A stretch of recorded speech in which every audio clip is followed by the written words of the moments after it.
first one that I'm going to read is in Matthew chapter 1, and it is verse 23. It says, "Behold, the virgin shall conceive and bear a son, and they shall call his name Emmanuel, which means God with us."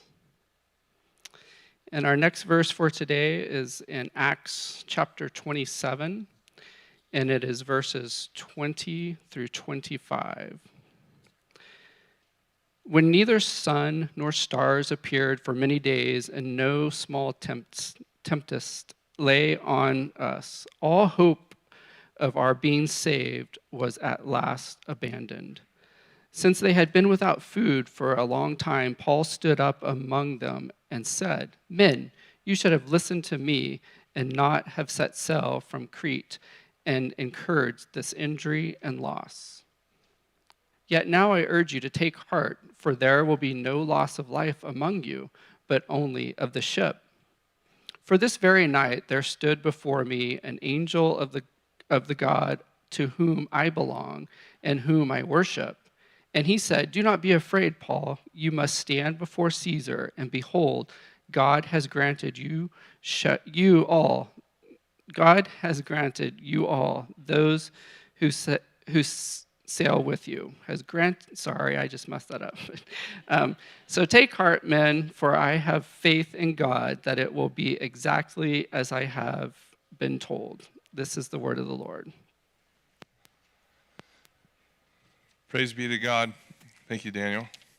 And thanks, Danny, our friend with as much energy as I think I have. And then I always watch me on the film, and I'm like, wow, I thought I was like going crazy off the charts, and I got to turn it up a little bit. So Danny came with that idea, and I'm like, yes, I love it. I love the idea. No one's going to follow me, and I can't lead it. I can't sing. So we got a problem. He's like, don't worry, I'll take care of it. I'm like, good. I'll be there. Man, it's an exciting time to be alive and to read God's word, because just about any time you look out there, it's coming true.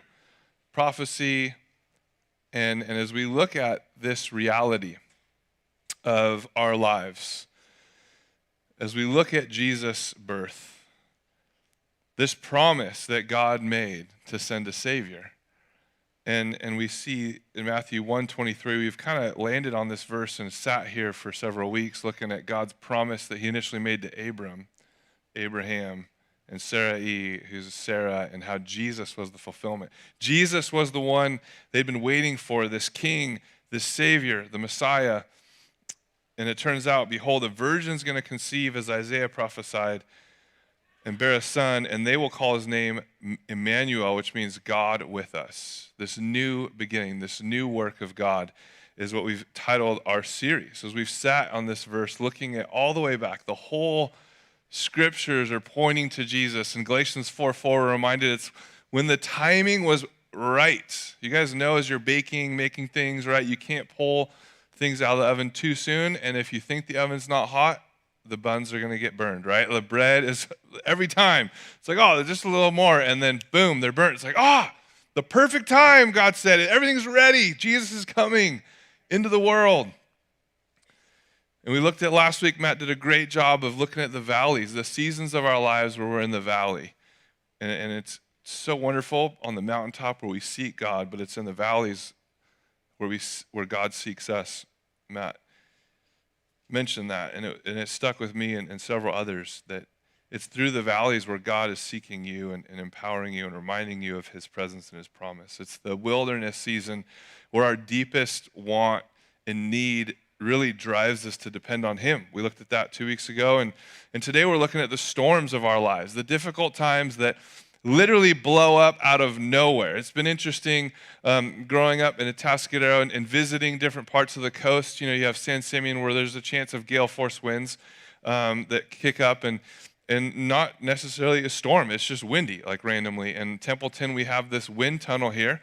So we had a nice little easy up out there that we advanced to this big carport tent, party tent, and it lasted. We screwed that sucker down to the concrete, and the asphalt lasted a good year and a half until pre-storm breeze, this gentle, cute little, sweet little breeze came through, And we were out there looking at some things, came inside, I walked outside, and in disbelief, that had lifted and folded back on itself, snapping multiple legs. Like it didn't come out of the ground, the metal snapped.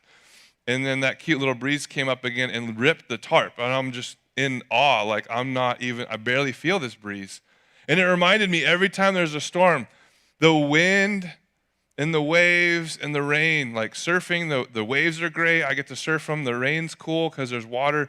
It's the wind, though. The wind ruins the waves. The wind kicks up waves. The wind blows things over, blows trees over. We got this trampoline a couple years ago set up. It was great. And then all of a sudden that wind kicked up and the trampoline ended up almost in our neighbor's yard, like teetering on the fence. So I'm like, the wind did that? Yeah, the wind's terrifying. It's the storms. You think you prepare for it. You think you're ready for it. You can't. You don't know exactly when they're going to hit. Their best guess with all their little measurements and stuff, they kind of have had an idea. And I found out pretty quick that we're all a bunch of liars because on Surfline it says the swell is going to be 6 feet. I get there and it's a foot or nothing. And I'm like, I wanted to surf. Think about on the East Coast, most of their surfing, most of their waves are generated from hurricanes. The wind out in the ocean kicks up these waves, and they started naming these storms, Hurricane Irma, Hurricane Andrew, that caused this catastrophic loss of life and damage. And it's interesting how these storms hit and they name them. And there's this moment in time when this event happened and there's horrible things occurred. And we do that in our lives too. And we don't quite name it as eccentric as those storms, but wouldn't it be interesting if we did? You know, it's like, oh man, sorry, I'm late for work. I had this burrito, this like the death burrito, Daryl hit me and it was just, had the runs, diarrhea. Daryl hit me and took me out. It's like, what? You name that? Or most common, it's like, dude, dead battery Diana struck. Sorry, I'm late for my interview. That dead battery Diana, it just always gets me. No, you can't. You had a bad burrito. You got food poisoning. You left your lights on. Like, that's not a storm. That was you making a mistake. In 1953 is when they started naming storms after girlfriends or wives. That, I don't know why they did that. It was like they had the location, but they decided after girlfriends and wives, it's like, hey, Jenna, there's this Category 5 hurricane coming, catastrophic loss of life. Homes are going to be destroyed. I'm named it after you. Like, Jenna, this lot is horrible. And then in 1979, the men felt left out, and so there's equal rights for storms. They started naming storms after men as well in 1979. And the most destructive storm names, they would retire those names because they didn't want it to bring up bad memories.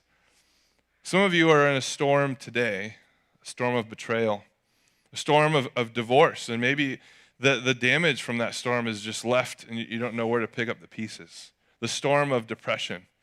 And you don't know really when there's going to be a break in the clouds. Maybe there's the storm of addiction that just never seems to let up. Maybe you're in the storm of cancer. And when there's a storm, it's normal, if not a knee-jerk reaction, to ask, why did God allow this? Where is God? Is he caught by surprise, as I am? Why did he do nothing if he's all-knowing to stop this storm? And in the storm of all storms, when sin entered the world and God made these promises to his people, the Jews, and they kept going through storms and valleys and wilderness, and the storm of all storms was sin. And God said, I'm going to take care of this storm. I'm going to take care of that problem, and I'm going to send Jesus. Behold, the virgin shall conceive and bear a son, and they shall call his name Emmanuel. And that prophecy was made by Isaiah when they were in a storm, but it wasn't just that storm. It was reminding us that there's always this storm of sin in our life that God came to save us from and out of. So the first point and the main point really is to not allow the presence of a storm, to not allow the storm's presence to cause you to doubt the presence of God, which is exactly what Satan and our flesh wants us to be distracted by, right? There's a storm, oh no, then there's no presence of God anymore. The presence of God is gone. We see in Acts 27 this amazing storm, this massive storm where the team, the crew on the ship is panicking. They're throwing cargo overboard, throwing pianos, and in my mind, I just think of Swiss Family Robinson. I grew up with the VHS in there and the massive storm, and then they shipwreck, and and they have a piano, and I was, I grew up fishing on like Santa Margarita Lake with like my lures for trout, so I was always confused why they had a piano on the ship. Like that just didn't, that's weird, they love pianos. But you think about this, when you're in a storm and you're doing everything you can, and in my mind, it's futile. Like really a piano, that's what's gonna make the deciding factor if you live or die in the storm. Like throwing the piano over is gonna save you. But they're throwing stuff over, they're freaking out.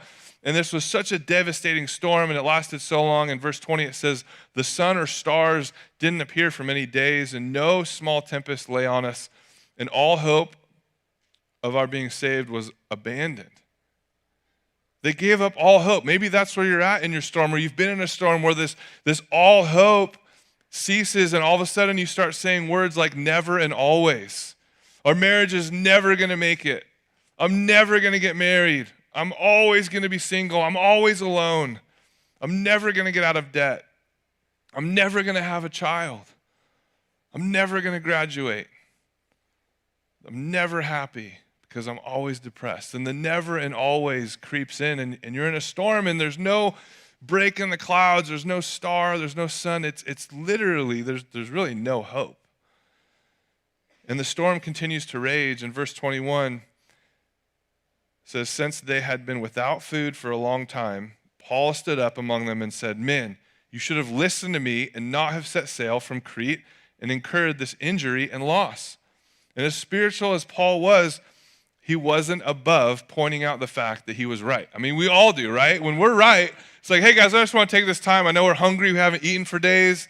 Remember back when we were about to set sail? I know I'm the prisoner and you're the prison guards, but I was right. I just said, for the record, before the ship goes down, I want to remind you all I was right, okay? Just got to make sure. And we know Paul, he was pretty ornery. He likes to brag. Hey, I was the most learned. I learned everything. Even when he's like, came to Christ later, he didn't go, hey, Peter and James, they taught me. No, I learned this from Jesus, okay? None of you disciples, like we're all learning from Jesus. And so he says, I just want you all to be aware, you should have listened to me. We wouldn't have been here if you listened to me. And it's interesting because we do the similar thing. We don't want to own it. We don't want to take responsibility. We want to blame everything on the devil. The devil made me do it. The devil caused this storm. The devil made my battery die. No, you just made a bad decision. It's actually taking ownership. And there's that tension where there's a spiritual battle we need to be aware of, but there's also our own just dumb decisions. Mama told you not to date him. Your best friend said, don't do it, gave you warnings. Your pastor said, let's seek wisdom and prayer and wait. And yet you came back and said, no, he has potential. But he has potential. Yeah, he has the potential to ruin your life. And maybe this is one of the reasons they gave up hope. They were in the storm because of the decisions that they made. You've made decisions that have put you in a storm. You've put you in a place where you're reeling in the consequences. And it's interesting because, I thought about going with the storm where Jesus tells the disciples to get in the boat and they go in the storm. And you guys got to Google it later. But the Golan Heights, you can get lost in the topography and geography of the land where the Sea of Galilee is. And it's this massive cliff of a plateau that just drops down into the Golan Heights and creates this perfect storm where the wind drops in and kicks up these massive waves. And I remember when I was there on this boat, massive boat with all these tourists, so they wanted to obviously keep us alive, they could get paid. But I was like, this breeze could go bad really quickly, and this big boat would be nothing on this giant sea and the amazing waves and wind that could get kicked up like that. But the interesting thing is when Jesus tells them to get in the boat, they're in the storm because of him. But here, they're in the storm because of their own decisions. And for me, I know it's easy to believe that God will get me out of a storm if God allows me in the storm or God directs me in the storm. But when I get myself into the storm, it's a lot more difficult to go to the God and say, hey, I made these 5, 10, okay, I made 100 bad decisions, and now I'm in the storm. You want to bail me out? Like, can I get a free pass? And I've learned that God's mercies are new every morning, and his grace is sufficient. That's why he came. He didn't come because he's awesome and powerful and should get more praise. He already is awesome and powerful, and he's getting all the praise in heaven. But he saw us making that 101 bad decision and going back into a storm. And he's like, I got to save them. I got to go and remind them whose they are and who they are. And for some of the crew on the boat, it wasn't their fault, right? They showed up for work. They weren't in that conversation. So they're like, wait, Paul told you all not to go? What are you guys doing? Oh, it's Paul. We should have listened to him. He's like, I would have stood up for you, Paul, if I was there in that conversation. They showed up to work. Maybe they were late. You know, their kids were sick. They're in the ER late in the morning. They got up, missed the alarm, ran in. They ran on the boat. All right, where are we going? Okay. Are you sure we should go, Captain? Okay, Captain's orders. And they sailed off. They didn't know they didn't know this was a conversation. They were just guilty by association. Maybe you're in the storm because you made decisions to spend too much money.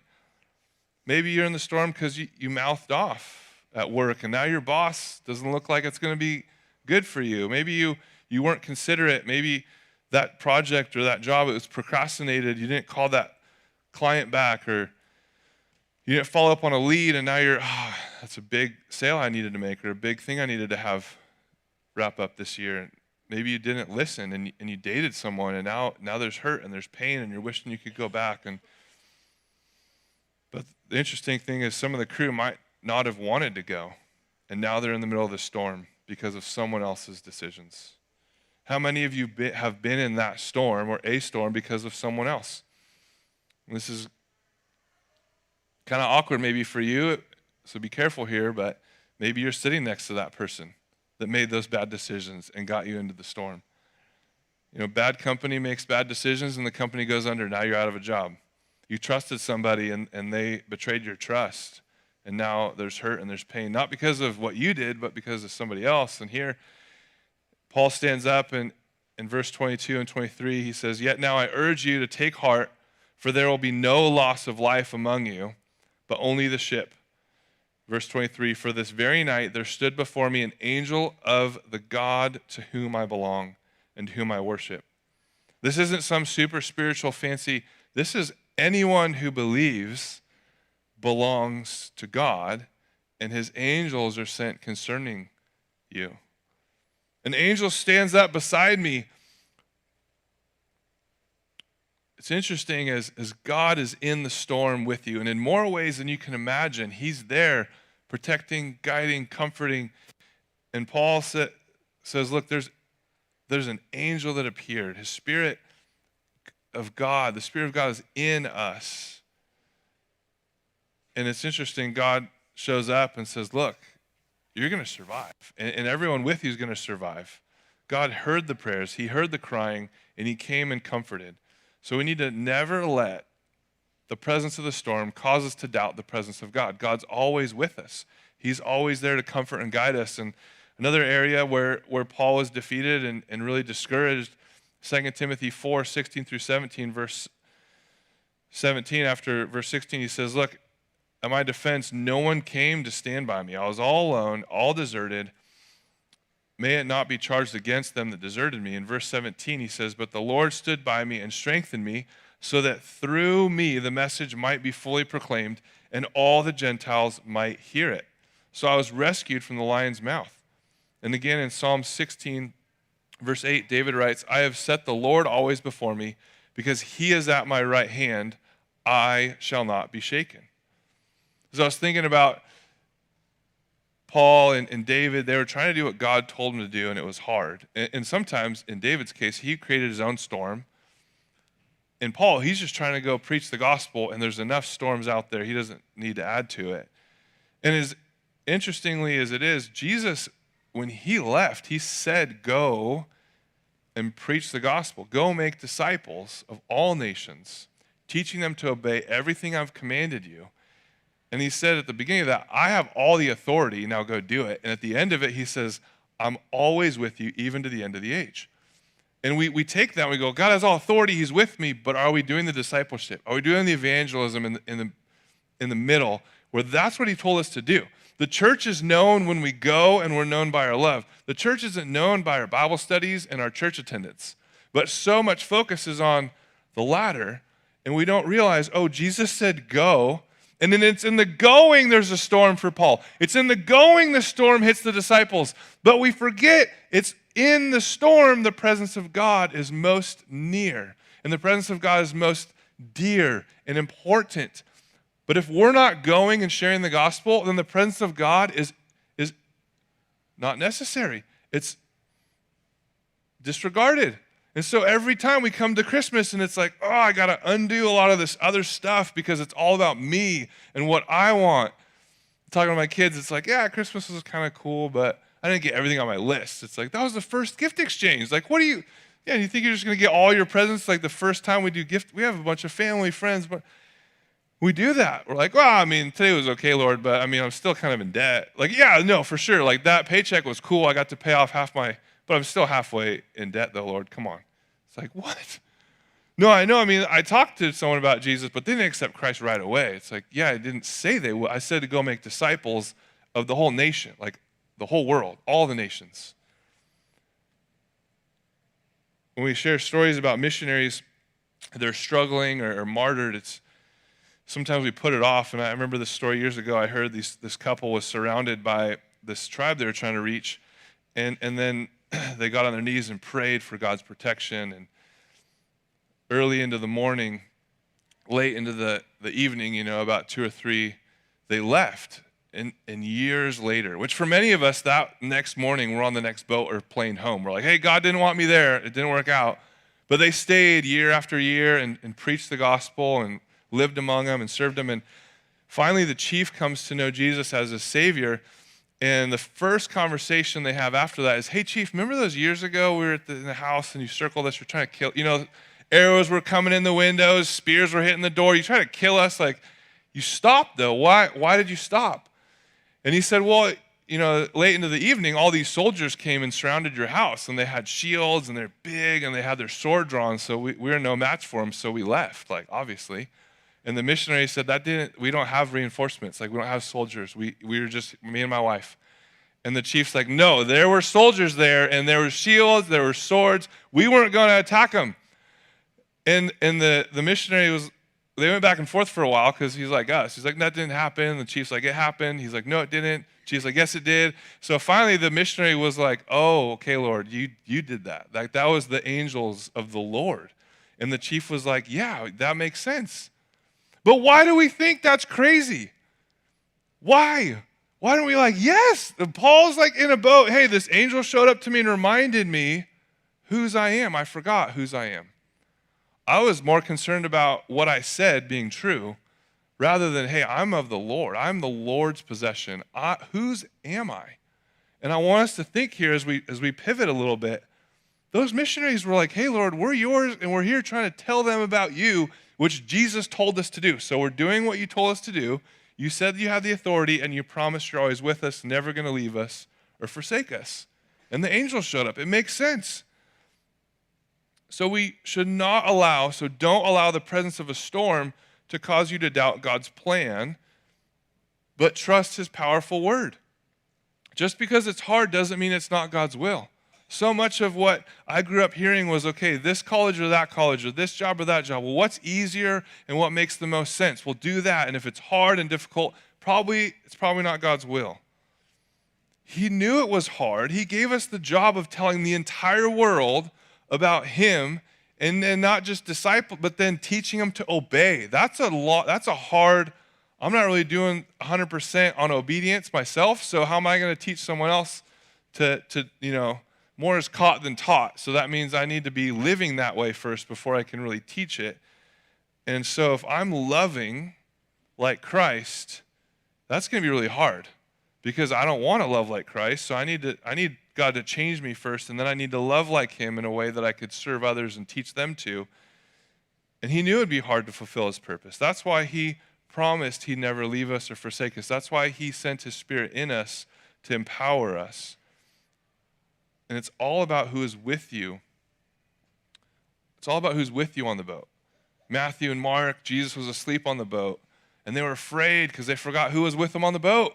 They're like, I can't paddle my way out of this one. Neither can I, John. Let's go. And then they're like, I'm tired. I'm done. Oh, Jesus, wake him up. He's our last hope. That should have been the first thing. It's like, wind, waves. Hey, Jesus, we need you this one. You remember that whole like sight to blind and lame to walking kind of, you think you could do that with the wind and the waves? Because it's getting intense.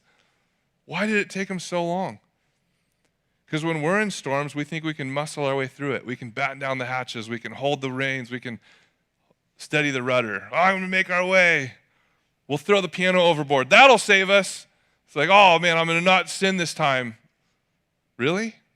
Have you read the Bible? God tells you to stop sacrificing. He tells you to stop doing religious stuff. Stop singing songs.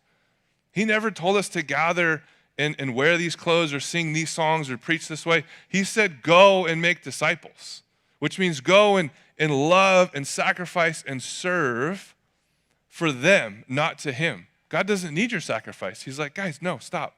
Your singing and your sacrifices, it's all wrong because you're doing it to make fun of or make yourself look better than your neighbor, which you're supposed to go over to your neighbor and tell them of my love and take care of them or serve them or help them. The problem is you don't even know your neighbor, so you can't stop sacrificing, because it's not that the peace is found in the absence of a storm, but the peace is found in the presence of Jesus. So when Jesus is near us, then we can go and love like him and care for those. And it's interesting because here, God is clear with Paul about his plan. He says, for this very night, in verse 23, there stood before me an angel of God to whom I belong and whom I worship. So whose are you? Because if you know whose you are, then you know who you are. And the world is telling you can become anything you want. I knew that was a lie when I was in 5th grade. I failed my math test. I cannot be a mathematician. I cannot be an engineer. I can't do this. And the world's saying I can. It's like, no. Now it's like, hey, any gender you want, any degree, anything. No. That's the world's confusion and lies. And God says, whose are you? I've come to set you free from sin. I've come that you're my son and you're my daughter, and here's your inheritance. Here's my plan for you. Here's how I'm going to love you, and that love's going to flow through you to others. Whose are you? And Paul's like, hey, I forgot. I remember whose I am. And the God who I serve sent his angel to remind me, this ship's going down, but we're going to live. And it's here, verse 24. And he said, don't be afraid, Paul. You have a court date. You have to stand before Caesar. And behold, God's granted you all those who sail with you. He's like, hey guys, I'm going to show up at court. I have a court date, and God's going to make sure I'm there. Because then the Roman guards who were with them wouldn't die, right? If their prisoner was escaped, they would die. So they get to live. He's going to show up at court, and Paul's like, it's great. I'm going to make my court date. Which, how many of you would be that excited, right? It's like, yes, God's going to save me so I can go be tried. But the purpose was to preach the gospel. The purpose was to make disciples. The purpose was to always say, whose am I? I don't want to go to court, but I'm God's. I'm his messenger. So I'm going to the highest of highest authorities to preach the gospel, to remind them that it's actually God who's in authority. Like, that was his aim. That was his mission. And so God reminded him, this is the plan. This is the purpose. I have the power to sustain life and get you and deliver you to accomplish the purpose I've set before you. You can't go down this boat. You got to stand trial. I'm not finished with you yet. And you have more people to bless and preach the gospel to and sing carols to in front of Target. There's more opportunities for you to point to Christ, not you. Whose are you? Whose are you? Because once you know whose you are, then you know who you are. You're a son and daughter of the King if you're God's, if he saved you. God will use what you learn in this storm to not doubt God's presence. And God will use what you learn in this storm to help others not doubt God's presence through their storms. So what you learn, you've survived cancer. So you can help others fix their mind on God as they fight cancer in hopes that they survive.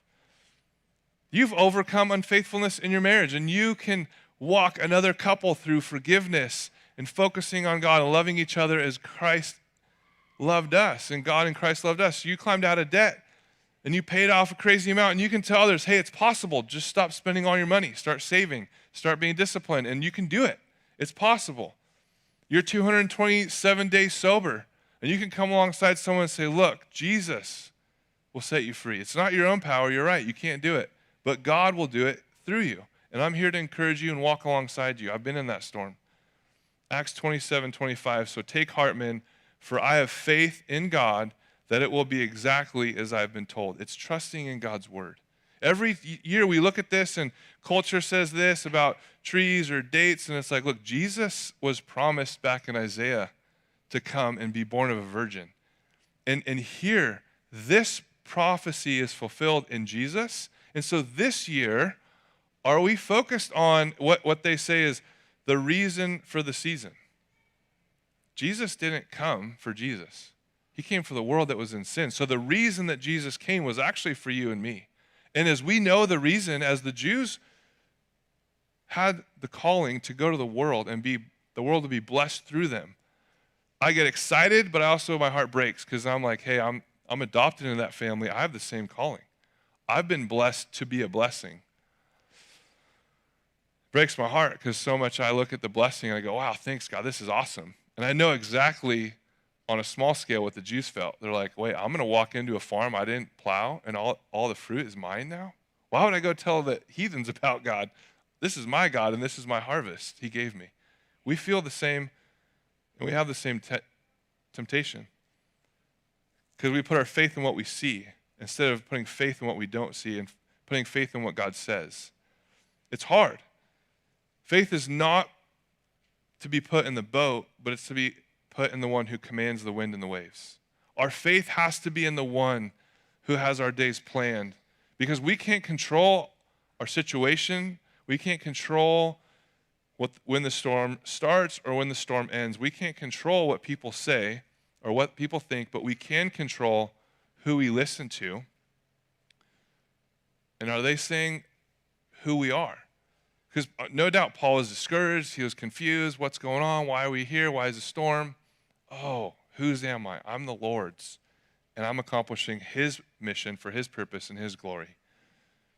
We can control who we listen to and what we say. So where are we placing our faith? Are we trusting in what God says and listening to